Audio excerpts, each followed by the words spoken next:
Turning now to Stormwatch 12 meteorologist Josh Colbert. All things considered, sounds like it's going to be a pretty mild day today. Yeah, pretty mild, and at least there's a wet start to the day right now. But later in the day, we're going to dry out in a big way, at least in our inland communities. Right now, you're taking a live look at Wairika. This view comes courtesy of the Rain Rock Casino, 36 degrees. So relative to the temperatures we would normally expect for this time of the year, that actually is pretty mild. And you can see 30s also in the Rogue Valley. 30s there in Klamath Falls, but as you take a trip over to Lake County, still in the teens and 20s, and much more mild there along the coast as we are sitting right at 50 degrees in Brookings. So here's where things stand right now on the radar. We have two pretty distinct areas of rain. There's a lighter area off towards the northeast of Medford, kind of working through the Cascades right now, southern portions of the basin. That is very light. And there are some little localized heavier bursts of snow. At least that's what it's showing up on his radar. So it'll be interesting to see the scene there in Klamath Falls, I'd say 20 to 30 minutes after that little burst of snow moves through the area.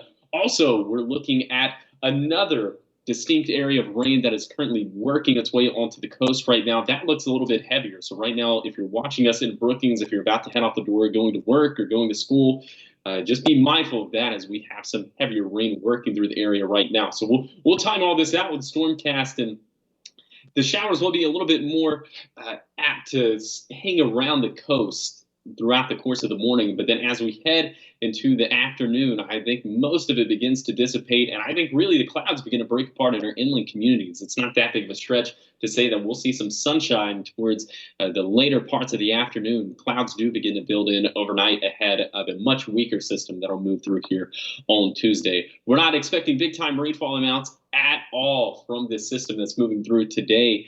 And so just kind of keep that in mind when we put it in context with the drought situation we have, especially as we have that exceptional drought still on the east side. And so we have dry and mild conditions for the next week. That's really going to hurt those, or at the very least, that's not going to help the drought conditions over on the east side. So for today, very mild. Most of our inland areas stay dry. We're not going to rule out a stray shower in our inland areas, but the big story is going to continue to be the mild weather.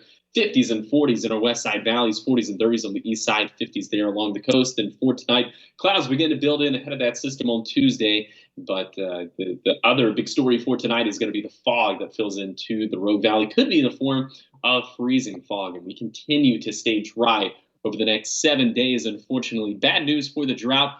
But I guess a little bit of good news. If you're lacking vitamin D, we will get a little bit more sun towards the end of the week. So your 7-day forecast along the coast, showers likely today, and that's about the extent of the rain today. A stray shower or two inland, but most of the rain will be confined to the coast. And then we dry out for Tuesday, then additional chances for rain come Wednesday and Thursday, very slight chances, and that's mainly going to be a coastal affair, a Cascades affair. It looks like we're going to stay dry and mild. There come those two words popping up again, dry and mild in Northern California for the next 7 days after today, where we have the slightest chance of a shower. Then on the east side, kind of the same thing rings true.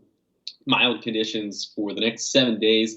But again, we'll see a little bit more sunshine towards the end of the week, especially as we head towards the weekend. And then up in the mountains, like I said, that system moving through for Wednesday and Thursday will mainly affect the Cascades and the coast, but very slight chances of showers, maybe even some snow showers depending on the snow levels. And then for the Rogue Valley, the best chance of rain for the next 7 days comes today, and then we stay mild, and of course, we stay dry for the foreseeable future.